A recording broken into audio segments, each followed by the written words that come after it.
Master Shake said I couldn't go in the pool because I'd get dissolved and get caught up in the filter. So I'm going through the world. I'm talking like this. I'm saying, hey, fellas, you want me to help heal you? Come on, people. Let's make some hot dog smoothies. So this is some of Meatwad's like sayings and things like that. So what was funny is I'm singing Backstreet Boys songs as Meatwad. And I'm moving my arms around. I'm turning around in circles and stuff like that. It was pretty funny. But what's interesting is when people don't connect the voice to Meatwad specifically, but it's just like this weird high pitched, like that doesn't come from a human type voice. And I just am in a group with them, and I'd never drop character. So I'm talking to them, and yeah, it's maybe I think it's funnier than it is, but it's makes it very entertaining to me at least. All right, homework was make the buttons work. All right, and then I want to do a little bit of a helper thing for the hackathon where we're going to add some database connectivity to our dungeons and data structures. So we're going to store some stuff in Firebase. So for those of you who are in mobile application teams for the hackathon, you'll be able to have a starter for that. So let me go ahead and let's just run this. I want to see where we left off because I think right now I am showing the whatever room the player's currently in.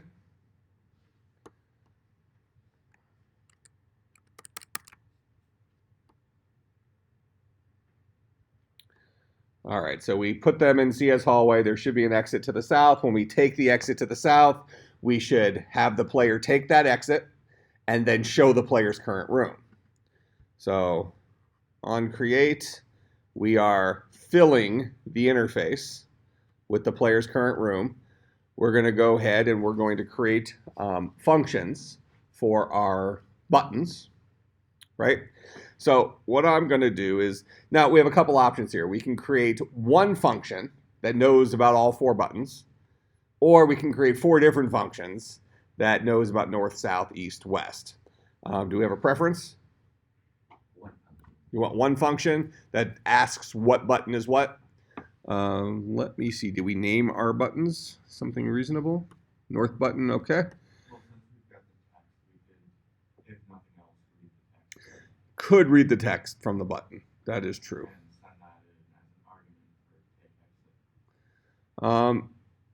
You're pretty reliant then on making sure the text looks right. And you can't, because I think we made all of our, well, I think this is okay. We made all of the exits lowercase, correct? I think that's a true statement. All right, so we'd have to lowercase this string that we got from here. So we'll go ahead and we'll create a function. It'll be public void on exit button clicked. This guy will take a view. V is a parameter. We'll go ahead and say button B is equal to the button version of V. That way we have a convenient way of, because we know that the guy that's going to call this will be a button. All right, so now we're going to be taking the exit in the room that the player is currently in. So we'll say this dot P dot get current room. So that's the room the player is currently in. Dot take exit. The exit we're going to take is B dot, what is it, get title, get text, dot toString, dot to lowercase. So that'll be the lowercase version of that exit. And then we'll say this dot, we'll say this dot fill interface with this dot P dot current, get current room.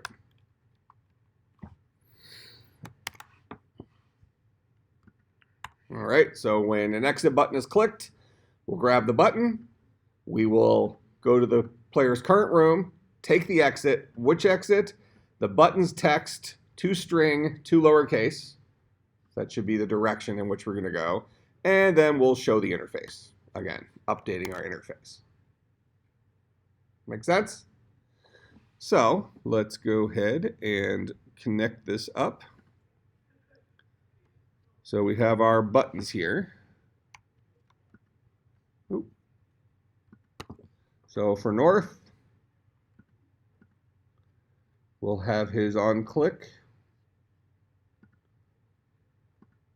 Go to on exit, West, on exit, East, on exit, South,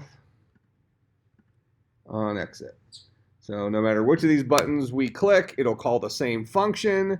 That function will get the button, take the exit associated with whatever text, associated with the lowercase version of whatever text is on the button, and then update our interface.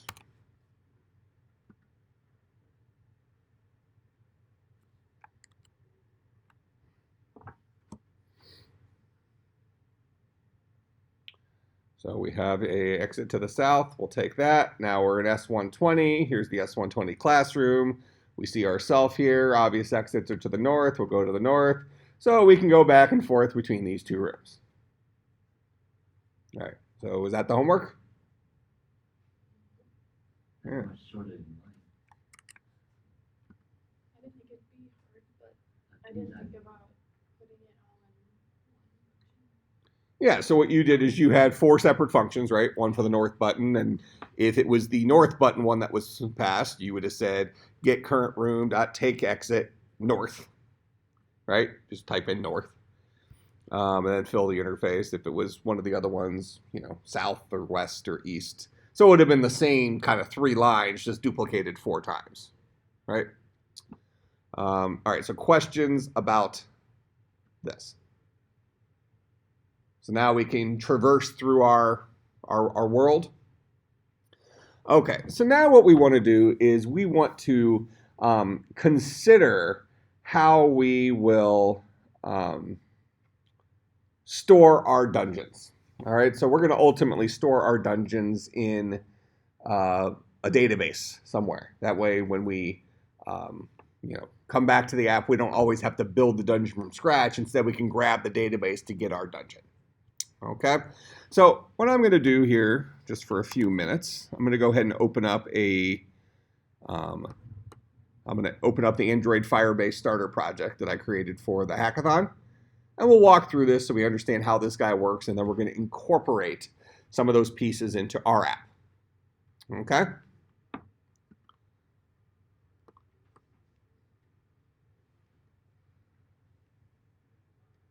I can open in a new window. All right, so I'm going to open it in a new window. There we go. Okay, so for starters, and I'm actually going to do this in my current project, so I'm going to go back to the dungeons and the data structures. One of the advantages of using Firebase with Android is Firebase is a Google product, Android is a Google product. So Android Studio is also a Google product. So it is already integrated into Android Studio. So the very first thing we'll do is we'll go up to Tools. This is in our current project, Dungeons and Data Structures. We'll click on Firebase. So Firebase is Google's cloud computing platform. It can do several different things. So when I click on Firebase, it opens this thing on the side. This is the Firebase Assistant. And notice that we can use this for storing things, like storing images, audio, video, that kind of stuff.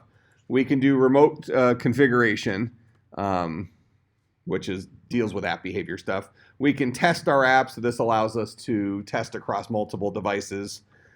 Crash reporting, app indexing, dynamic links, invites, analytics, cloud messaging. So cloud messaging would be like push notifications. Authentication, which we're not doing for the hackathon. And I'm going to say 9 times out of 10, closer to 10 times out of 10, I might use authentication sometimes. When I'm using Firebase, I'm using it for its real-time database. Okay? Now, from what you understand, what is a database? Like, what would you say is the definition of a database? Okay, well, there's lots of different kinds of servers, right? We have web servers. So a server means it's It's something that holds some kind of resource and serves data from that resource, right? Okay, so specifically, what does a database do? What's the service that a database is serving? Let you get certain data. Data. This guy serves data. Okay, it remembers crap that we put up there and gives us the stuff when we ask for it. And it provides kind of convenient tools for storing it a certain way and asking for it in a certain way. Make sense? Now, that's databases in general.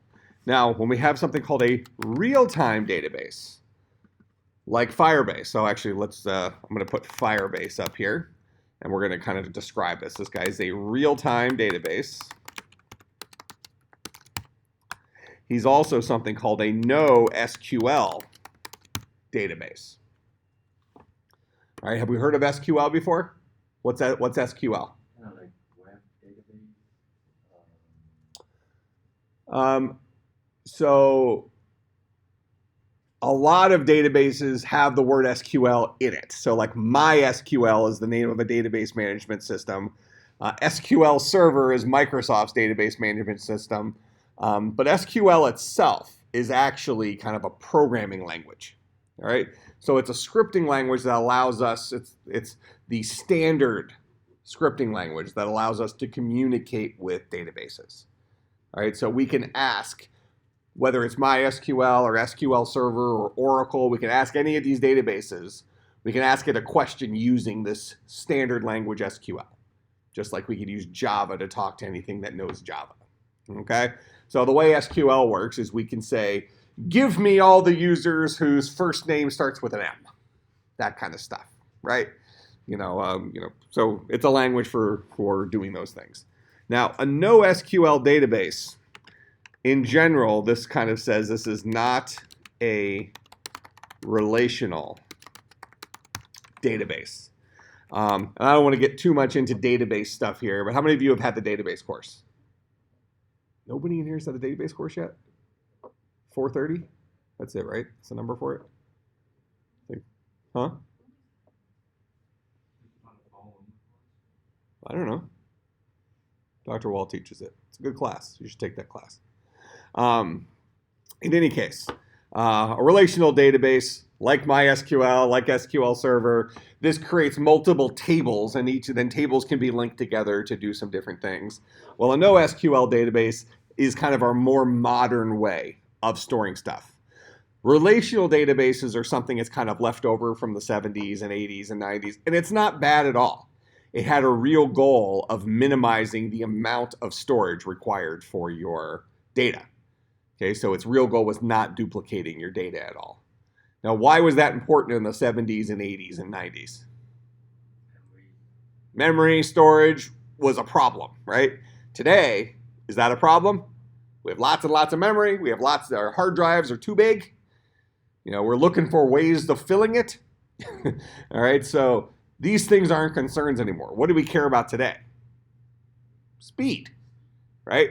So these newer style databases have kind of thrown out the idea of minimizing space and now focus more on speed. From our perspective, it's not going to matter, okay, in here. We're looking at Firebase as a tool for storing stuff in the cloud. All right, so we don't care how it pulls this off. We just need to say, this is the way it works. We need to use it in terms of the way it works. Okay? So, now, the real-time database aspect of this is really the coolest part of Firebase. So regardless of how the database is actually implemented under the hood, whether it's a relational database or a file system-based database or a real-time or a NoSQL database, historically, if I had a program that needed to update itself whenever a new user was created, for example, I might have to tell my program, because let's say you had two different applications. One application adds new users to the database. Another application shows the current list of users. So separate applications. Well, the way this would have worked historically is your new user creation one would be like a one-off thing. So you type in, into some form, person's name, email, whatever. It would add the user to the database. Now, the program over here that would be interested in displaying all the current users, it would have to decide how often it's going to check in with that database. So maybe it decides that it's going to update its data every minute, something like that. So every minute, this program would hit the database and bring down the updated list of all the users. So that would bring in any users that changed over the last 1 minute. Make sense? That was the way you accomplished this. If you needed to have more real time, maybe you checked every 1 second. So now you're constantly making, is there anybody new? Is there anybody new? Is there anybody new? Constantly making network connections. What Firebase does, this idea of a real-time database, is this guy can set up a listener and say, let me know when things change in the database. So he doesn't have to go back and check each time. Instead, he lets the database know about him. So whenever there's a change in the database then yells to everybody who's registered with them that says they're interested in those changes and pushes those changes down to the program so it can make those changes. So it'll get real-time updates because it's not them checking in with the database. Instead, it's the database pushing information to them. Make sense? Good. So what you're saying is that we each can be working on the same project at the same time and different tutors? Not so much working. I mean, the short answer is yes, you can do that, but it really deals with having two separate applications that are both using the same database. If this guy's changing the data and this guy's interested in when that data changes, in the old school model, this application over here, it doesn't have to be, this is like an application that might have been written 6 months ago. A person's not currently developing it. So this application would have had to ask the database every second or every minute, has there been a change? With a real-time database, the database notifies this guy. Okay, so the real-life example would be, instead of you constantly, I'm trying to think like one of the reservation systems for like restaurants. It used to be, you go up, you put your name on the list, and every few minutes you might go up and check, like, is my table almost ready? You said it was 5 minutes, but it's now I've been here 20. You constantly are going up and checking. Where now a lot of the new ones, you give them your phone number, right? And they text you when it's your turn. And some of them text you updates that you're currently 4th in line or something like that. So, whenever your status changes, they're pushing that information to you so that you are getting those updates as soon as they have an update. That kind of makes sense? So that's more like the real-time database thing. So all we have to do is when we walk up to that counter at the restaurant and we give them our name and give them our phone number and say we're a party of 4, we're effectively saying, I am interested in having updates sent to me to my phone number. Let me know every time my status changes. Make sense? Similarly, you might have, if you follow sports or something, you might want to know when, a particular athlete scores a goal in hockey or something like that. So rather than having to constantly check the game and looking at the box scores, you might go in, you're a hockey fan, right? So you might go in, pick your favorite team, pick your favorite player, set up that you want notifications whenever that guy does something good or bad, right? And then you get a push notification to your phone. You didn't even have to know they had a game that day. You probably did know they had a game that day, but you didn't have to. All right? Go ahead. So what are these two things on the bottom called? Applications. They're just programs. It's not like a user or client. They would probably both be clients of the database. So we have 2 separate programs or 20 separate programs. It doesn't matter how many programs. These might be programs that run on phones. So if we're going to write an app and you're going to have 500 apps that all talk to this database, well, each of those 500 apps is going to register with the database and say, I want to know when this database changes so that I can update myself with those changes.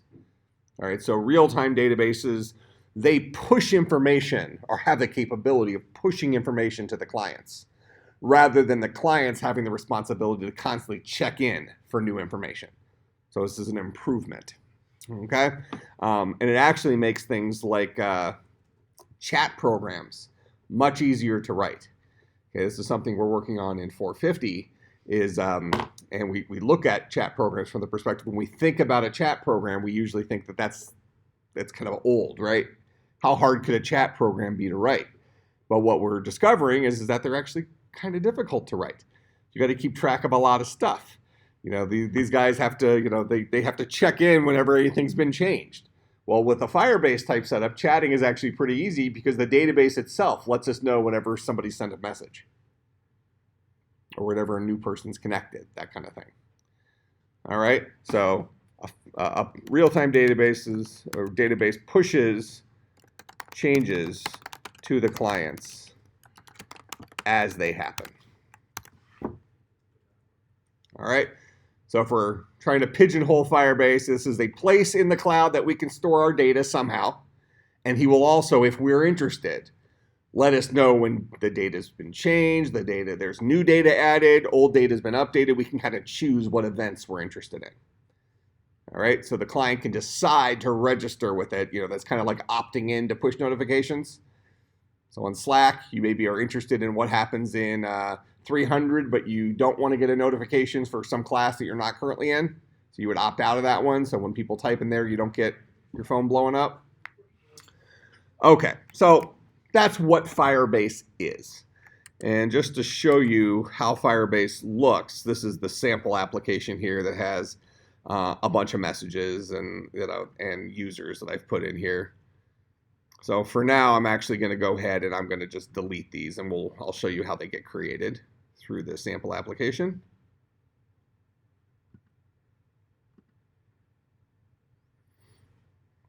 All right, so now what I'm going to do right off the bat, though, is inside of my Dungeons and Data Structures project, after I've gone to Tools, Firebase, I want to incorporate a real-time database into this project.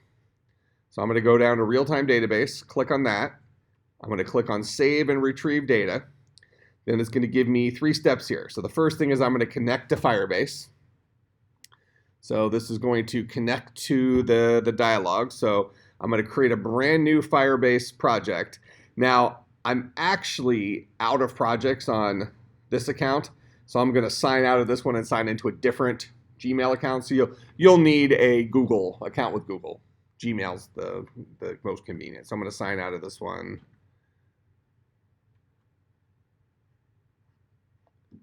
Big money. Do I have to cancel it and then reconnect? Oh, it's just asking me to sign. Okay, so I'm going to sign into a different account here.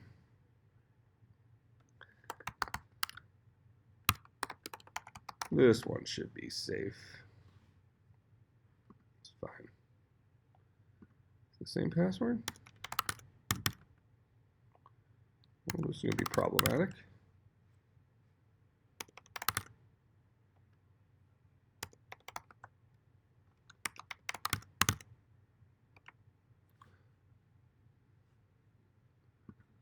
Good news is I have another account. So we're going to do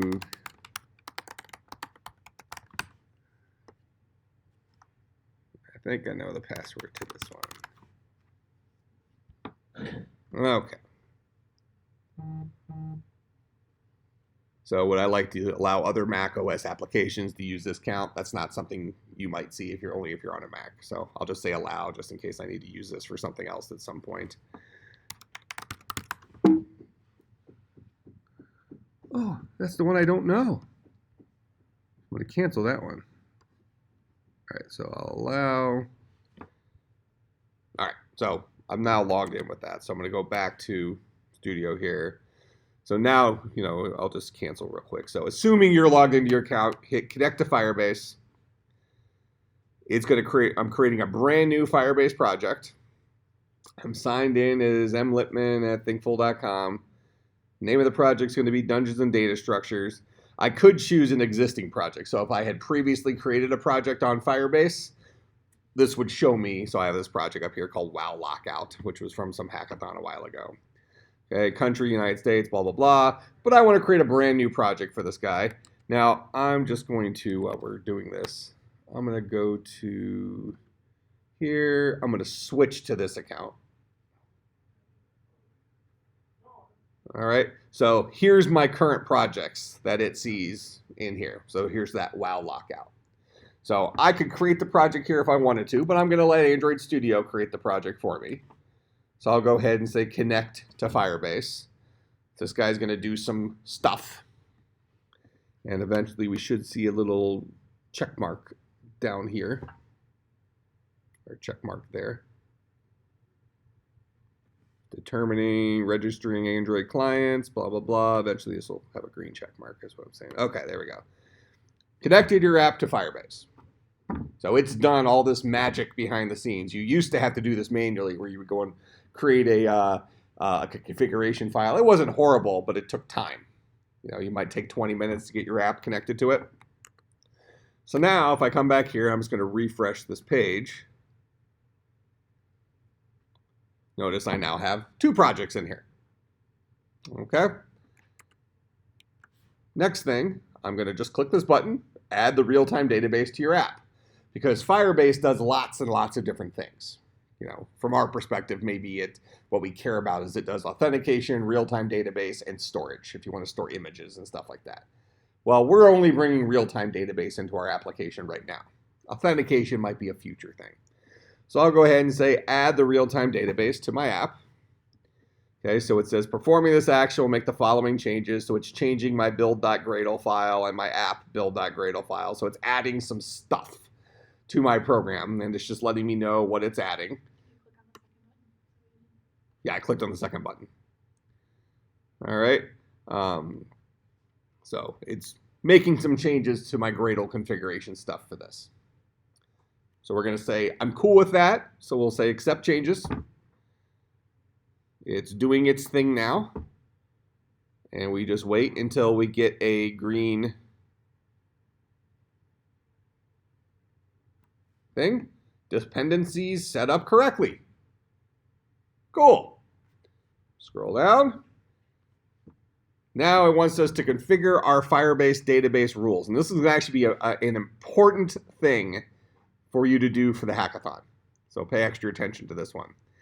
Because we are omitting authentication for the hackathon. Remember I had that thing up there because you'll spend too much time doing it.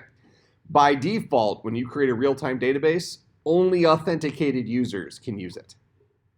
Well, since you're not going to have any authenticated users for your application, if you want your app to work, you're going to have to configure your rules for public access. All right, so I'm going to go ahead and click that button that says configure your rules for public access. All right, and it's going to, this is the thing I need. I'm just going to copy that. Okay, because these are the rules that say you do not have to be authenticated. You can read even if you're not authenticated, and you can write even if you're not authenticated. Actually, hold on. That's the wrong. This is the default. Public. I can read and write always. True. So I'm actually copying this one. All right, so the default setting is you must be authenticated. The public setting is no matter who's trying to do it, you're allowed to read, you're allowed to write. Okay, so we're going to copy this little snippet there. Then we're going to go, keeps opening it in Safari, that's fine. I'm going to go back to my database here. Here's my dungeons and data structures. I'm going to go ahead and just click on this guy. That's going to open my thing for this. And then I'm going to go to settings. I think it's under settings. I'm going to go to let's go to project settings.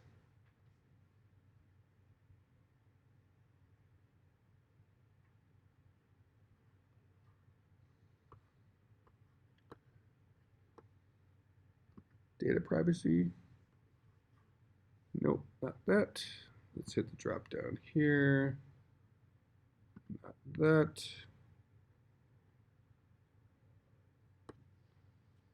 Go to this again. I'm going to go to users and permissions.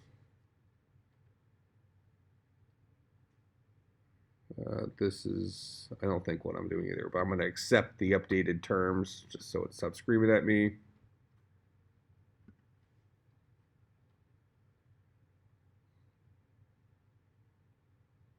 Yeah, this is not the screen either. I will find it in a moment.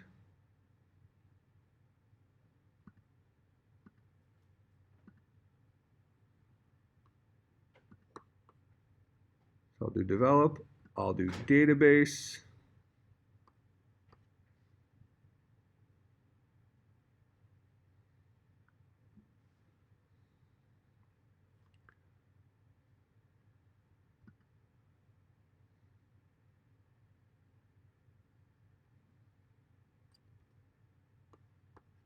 This didn't used to be this difficult, especially when you consider I just did this 2 days ago. It's the whole old thing playing into this. I would have thought it would have been in here. Go to general.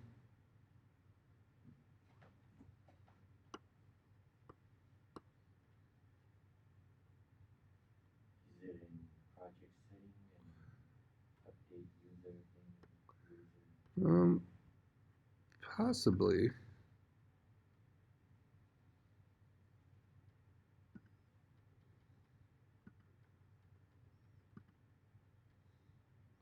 So you went to project settings. User missing.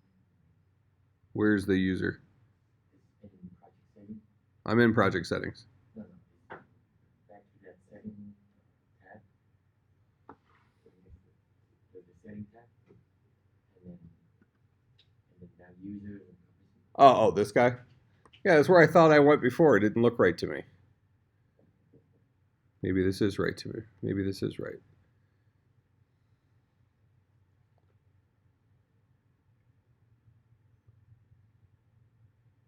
Let's go to settings. No, that's not it.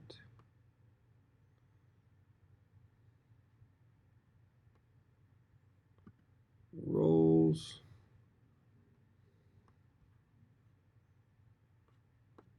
No, this isn't. That's not where it is. It's just a screen in here where you just paste that stupid thing. Let's go to develop. Let's go to authentication. Let's click here. No.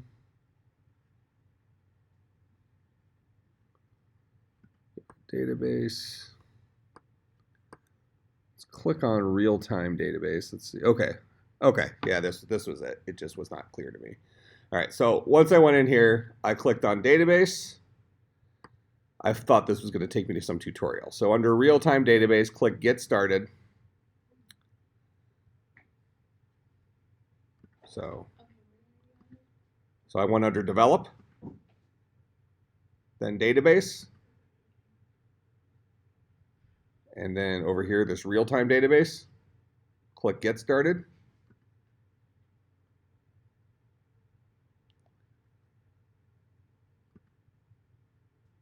And actually, we didn't even need to go to that site to copy the thing, because we could just say Start in test mode, and it's going to set everything to true. Anyone with your database reference will be able to read and write to your database. So I'll say Start in test mode, and then click Enable.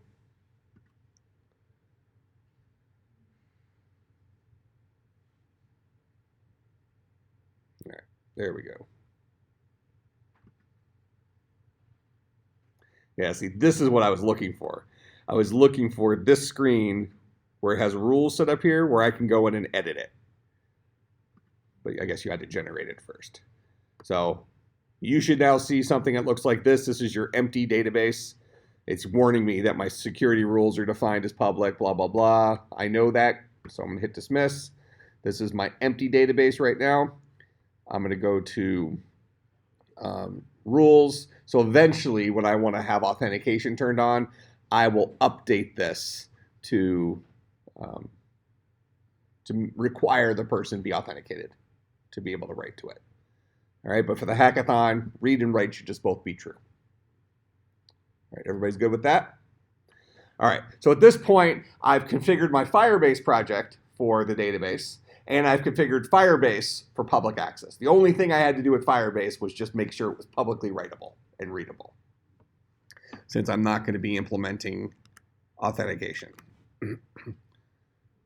Okay, then they give you some starter code stuff here if you want to write to your database for testing, also reading from your database, but I wrote these things initially.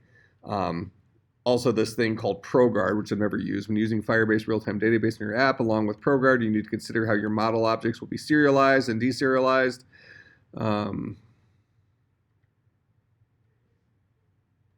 Yeah, whatever. You're not going to do anything with that. Okay, so we're done. Steps 1 and 2 is all we really needed to do. We get green check marks from them, and now we're connected. Okay, so I'm going to pause this app for a second, and we're going to go look at the sample app that I put together and see how do we read and write stuff. How do we create objects that we're going to save, and how do we read from those objects? So I'll switch over to my, I think I can just do this. All right, so here's my Android Firebase starter application. All right, so we look at our main activity here, and notice we have several things imported up top here, but they're all Firebase stuff. So we have this stuff called com, Google, Firebase, database, data snapshot, database error, database reference, Firebase database, and then this thing called value event listener. All right, don't worry about those for the moment. Those are already provided for you, and when you try to use them down below, it'll automatically import them or allow you to automatically import them. Okay, so now, just as a starter here, I'm going to go to my 2 classes here. I have a class called user and I have a class called messages. So I want to store information about users in Firebase. I want to store a user object in Firebase. I also want to store a messages object in Firebase. Now notice here that a public class user has a public string first name, last name, and an int age. Normal stuff. We're used to dealing with stuff like that. This isn't anything special. We do need to make sure we provide it with a constructor that does nothing, a no argument constructor. This is something that Firebase uses to make this work. So just make sure you give it an empty constructor. Then you can go ahead and write your real constructor that takes your parameters in. Okay. This piece is pretty important here. So we have this thing that creates, so we've been talking about hash tables, right? So a hash map is kind of like a hash table. It stores a bunch of name value pairs. It has to have a way of representing your object as a hash because that's ultimately what gets sent to, this is what gets sent to Firebase.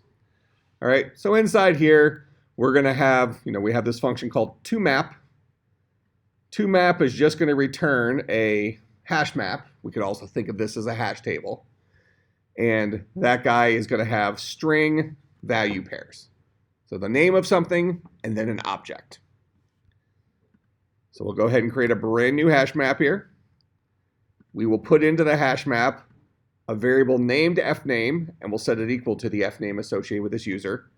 Another variable named lname, and set it equal to the lname associated with this user.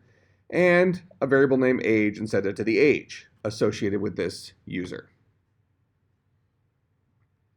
Okay, and then we'll return that hash map.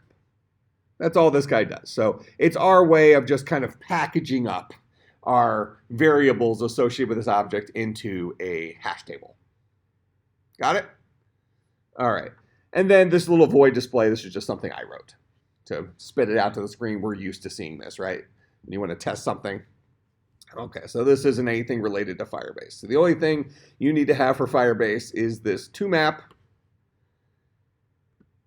this sample constructor, and then if you want your object to actually be able to get created with real data, you probably need some fields and you probably need a constructor that's related to those fields.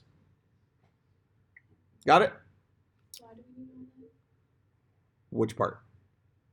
All of it. Well, if you're going to write any object in any Java program, you probably want your object to have fields and a constructor for filling it, right?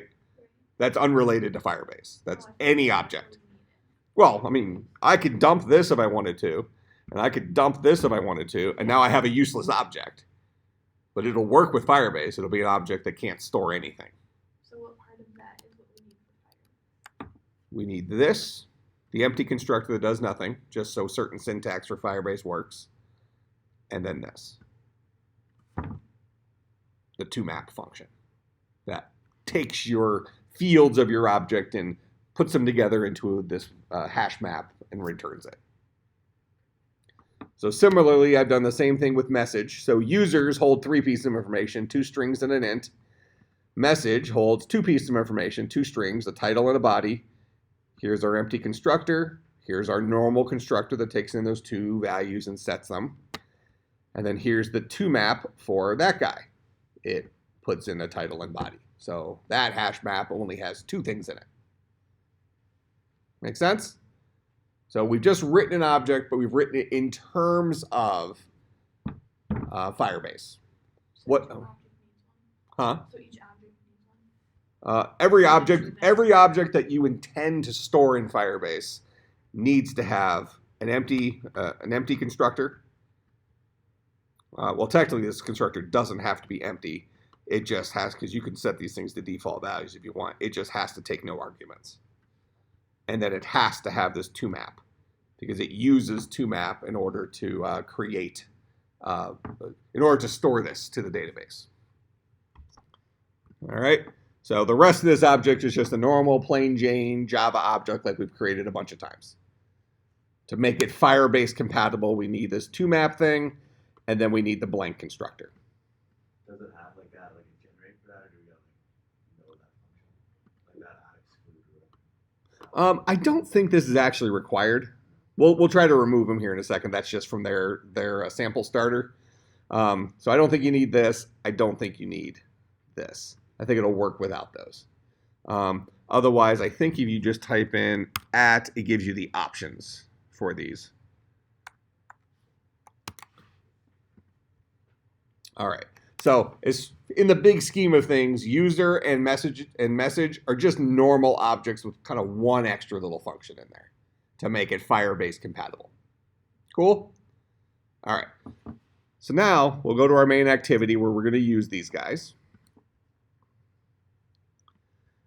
All right. So what I do is, this is me connecting to my database.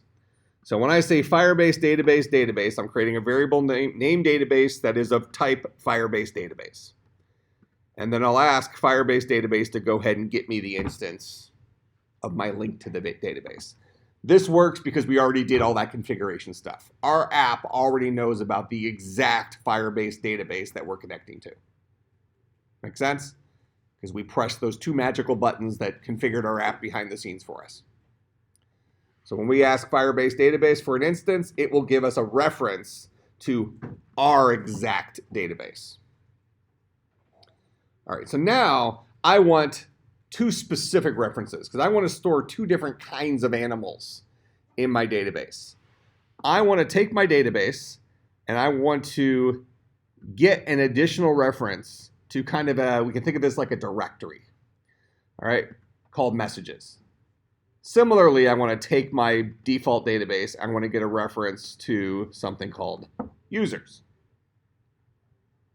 Make sense? All right.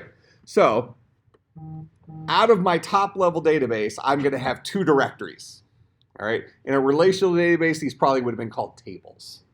But from our perspective, we can just think of this like on your computer, File Explorer or something. I have 2 directories. I'm going to have one directory called messages. I'm going to have another directory called users. Inside the messages directory, I'm presumably going to store message objects. Inside the users directory, I'm going to presumably be storing user objects. All right, so all I've done here is I've given myself 2 variables that point to the correct folder, because sometimes I'm going to be storing in the messages folder, sometimes I'm going to be storing in the users folder. Make sense? All right. Now, so now I'm setting up some listeners.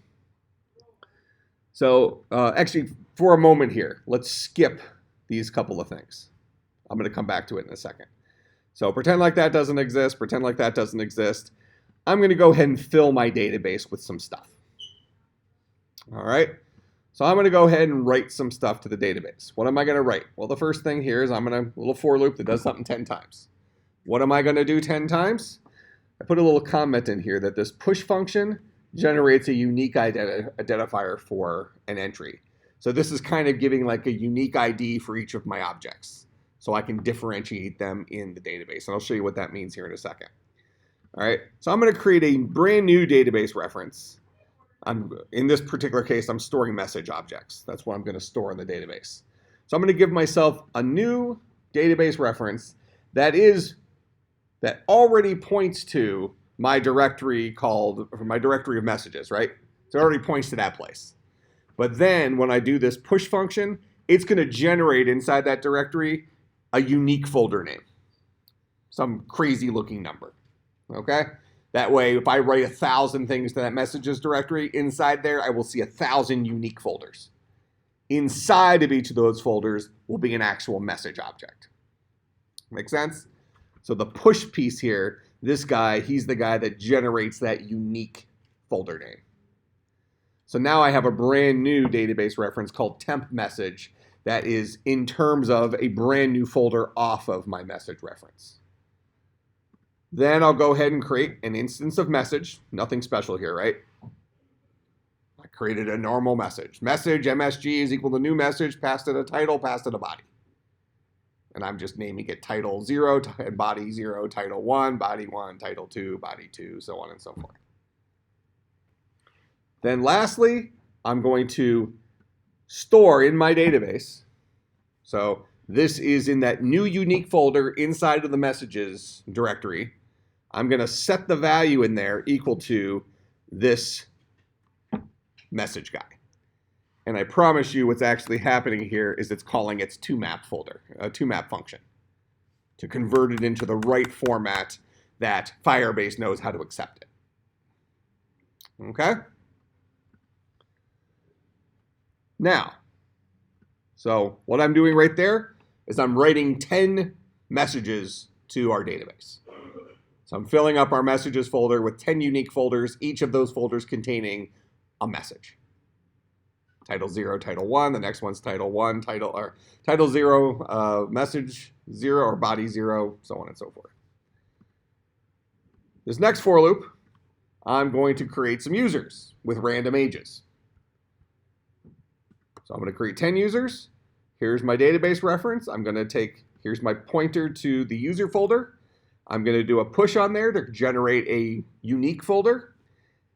Create my brand new user with first name plus I, last name plus I, and then his age will be a random number between 0 and 15 plus, or 0 and 14 inclusive plus 7. All right, so this will give me kind of between 7 years old and 21 years old, some age. Then I'll tell temp user to set the value to whatever that user object is. And that stores it in the database. Okay, so just for a moment here, I'm actually going to delete these things up here, and then I'll put them back in a moment. So I'm going to go ahead and run this. So right now, if I look at my database, it looks empty, right? There's nothing in there. Well, after I run this, I expect to see a messages and a, well, actually, hold on. I need to go back to the one that this sample program is actually using. I need to switch back to this guy. Here's my hackathon sample. Go to my database. Isn't that the one I'm storing it in?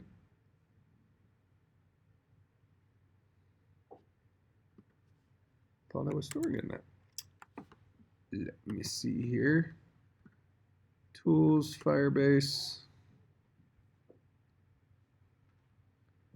RealTime Database.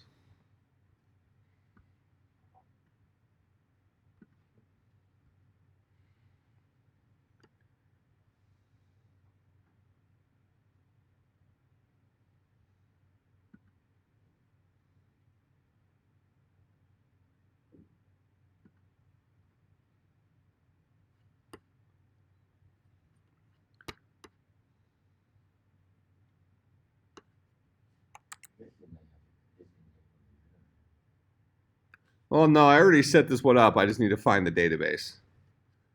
I would have expected to see it inside of Hackathon sample, though. Maybe I have it in the unfortunate other account that I didn't know the password to.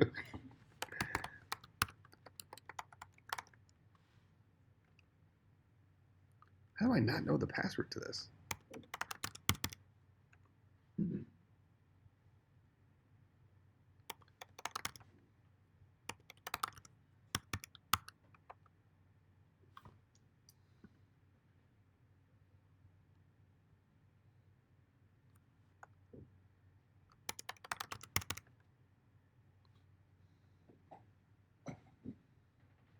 Oh man, this is so old. That's from when I used to work at Western Illinois University. So You have access to that email? I do not. Here, let's try another way. What is your father's middle name?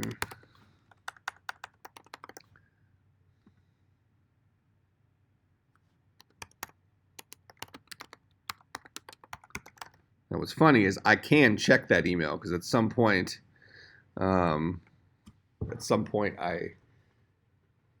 knew the password and filled it in. Google verification code. In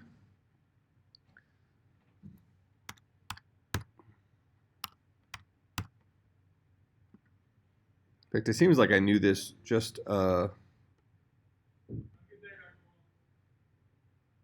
do you mean you couldn't verify it?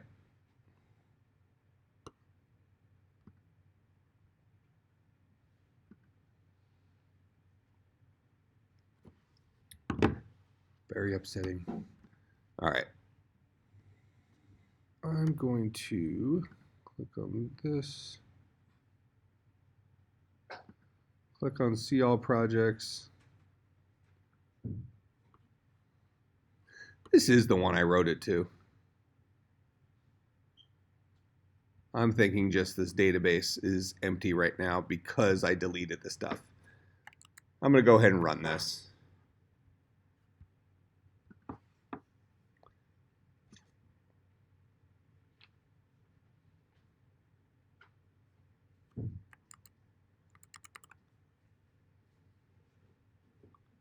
All right, so that guy should have run now.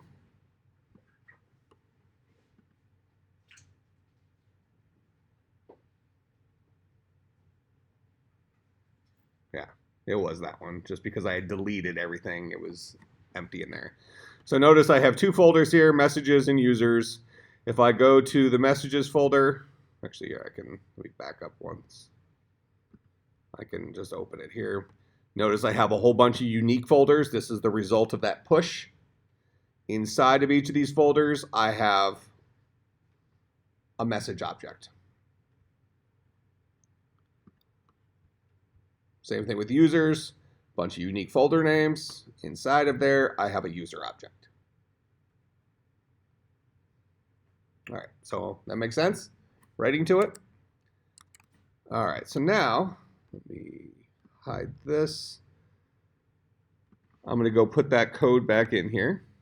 We're going to walk through this code. Okay, now I mentioned that a application can decide to register itself with the database and say, I am interested whenever something changes. Okay? So, and you can do this based on a certain database reference. So this first thing here, message ref, that is our direct link to the messages folder on Firebase, right? So I'm taking that link and I am adding a value event listener. Think of this as being very similar to when we write our functions that are related to the on clicks for our buttons. So when we click a button, it's only then when that function gets called. So in this case, only when a value is modified will this function get called. All right, so I'm going to add a value event listener to this guy. What's this listener going to be? It's going to be this brand new object of type value event listener. This is something that's built into Firebase. And then inside of this guy, I went ahead and I've defined two classes. Now I could write this separately. I can create my own class of type value event listener, write my own on data change function, write my own on canceled function, create an instance of that class, and then set my value listener to that instance. What I'm doing right here is I'm creating kind of an on-the-fly instance of that object here. And I'm choosing to override a couple of the given functions that give this guy some special abilities. All right, so I'm going to take the plain Jane value event listener that comes with an onDataChange function that does nothing. And instead, I'm going to override that function to do something with the data. So this function right here will get called every single time something in our messages folder changes. Whether it's a brand new entry, whether there's a modification to an existing entry, this guy will get called. Why? Because I am saying that I am interested in listening for that event. Make sense? Okay, so I'm interested in listening for a data change event in there. So whenever the data changes in the database, I'm going to receive this thing called a data snapshot. Now, I'm printing out that data snapshot to string, and you're going to see this guy looks a lot like JSON. Well, it is JSON. All right, so this is kind of a visual representation of that hash map. That's how it's coming in. Okay? Then what I'm going to do is I'm going to go through each of the children. So that snapshot is going to be a collection of, in this case, message objects. There might only be one thing in that collection. There might be 10 things in that collection in our example. Okay, so it's going to go through every element in that collection. So for each child, this data snapshot will be the JSON associated with a single message.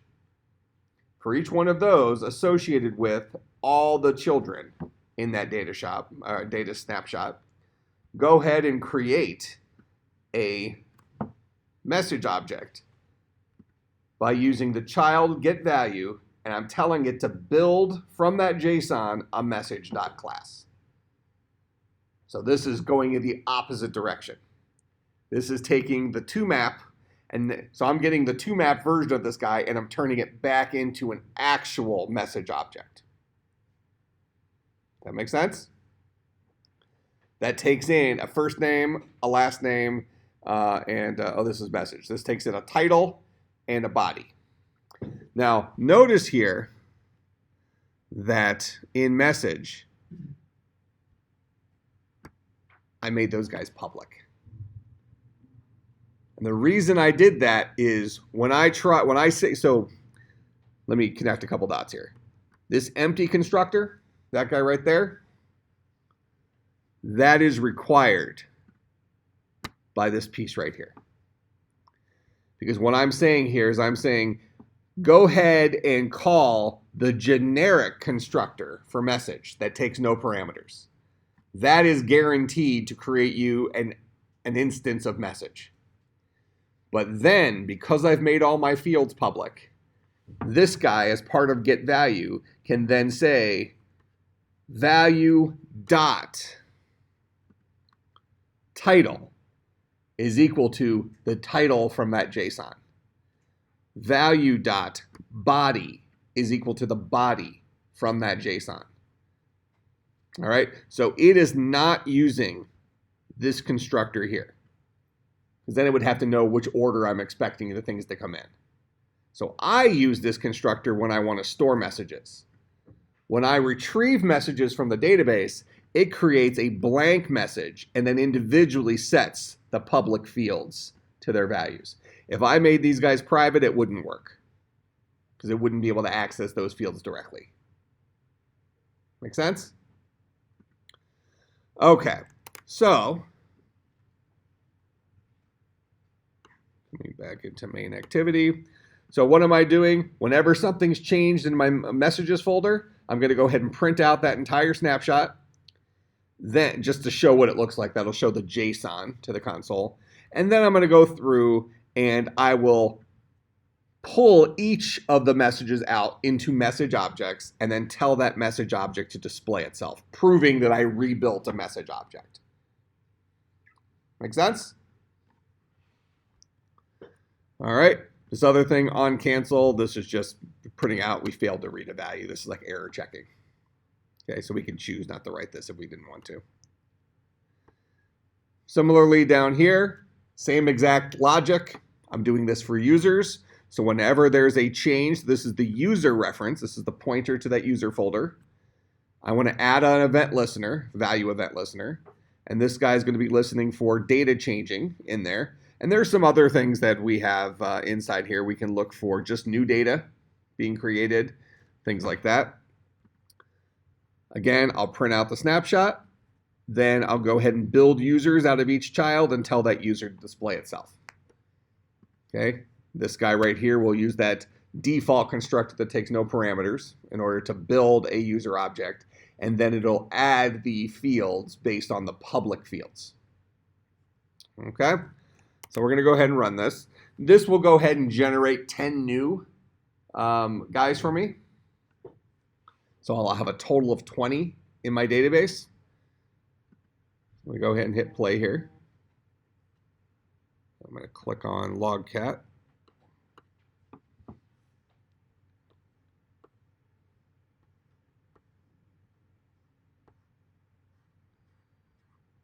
Okay, so right off the bat, the very first time through, here's my data snapshot.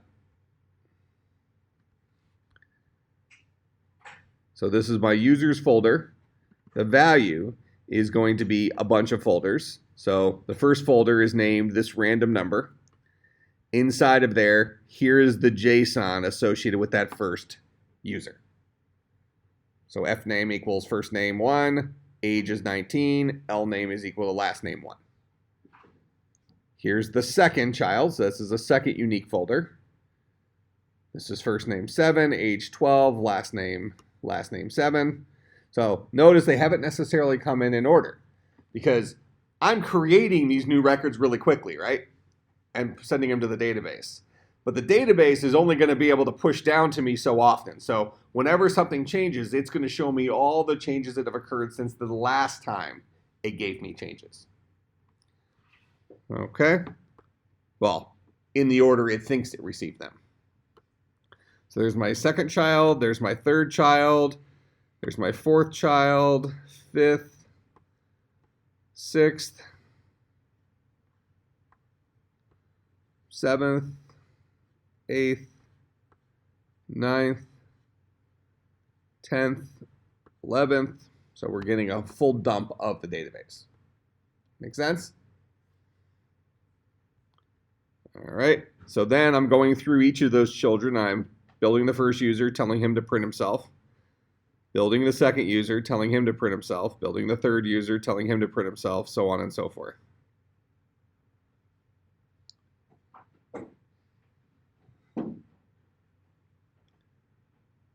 All right. Go through all that. Here's my messages. Again, here's what the snapshot looks like. This is for our messages folder. Here's the value. This is a collection of unique folder names with message objects inside of it. This is JSON, Java, JavaScript object notation is what JSON stands for. So this is how they represent objects. And then again, I'm printing out all those messages over here.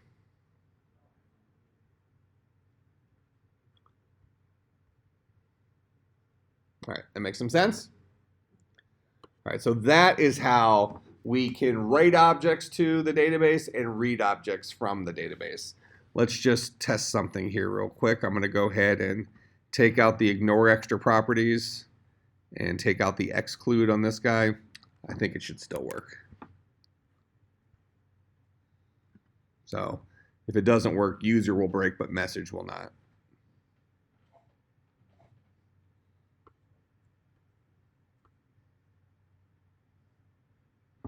Yeah, users still work. So those things are compiled or compiler directives to make the compiler a little bit more efficient, but certainly not required. And you'll see that in the documentation for Firebase. All right, so questions about having your Android app talk to a Firebase database. We come back here to main activity. We can probably say a public void let's see. Probably need to do a override here.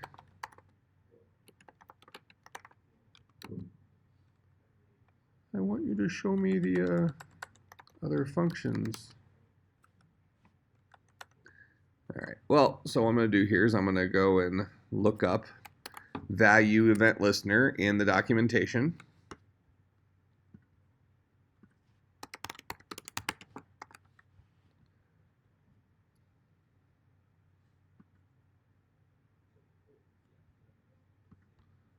What was this one from? This is pretty recent.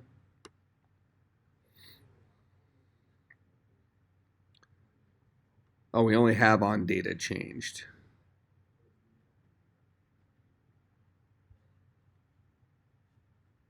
The only kind of thing we have. So value event listener is actually an interface that mandates that we inherit or that we implement both of these functions. So we do need both of them. It will be called with a snapshot of the data at this location whenever value is changed. There should be some other ones.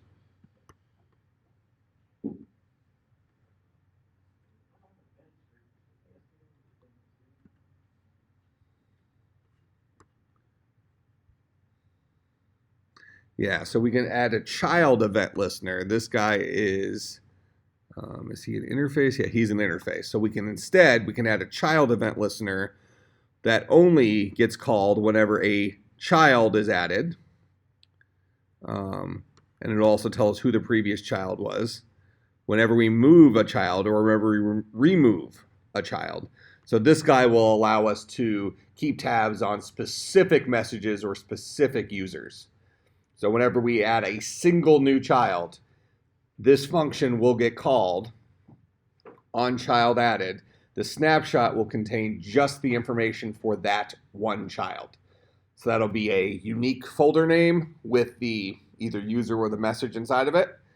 But then it'll also tell us about the previous child's name, which is just going to be, in our case, another unique folder name. Okay? That way it can tell us who was the previous guy that was added to you, so you can maybe validate that you've received all the messages. You could also get a notification when a child was changed here. Now, one thing I'm going to show you that I think this guy's still running, right? All right. I'm going to launch this one more time just in case the simulator disconnected. So I'm going to run this one more time. It's going to create some, 10 more things. And print some stuff out in logcat.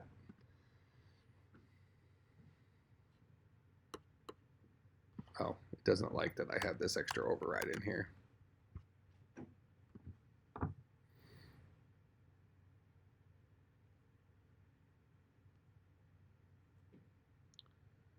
Okay, so there's the current stuff. Now what I'm going to do, so notice the last thing that's in here is the title 9, body 9. I'm going to go into my database here, and I'm going to make some change to, I'm going to say body 100 there.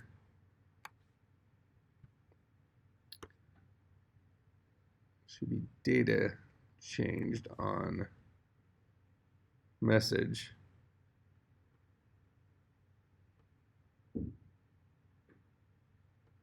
To give me a whole nother dump.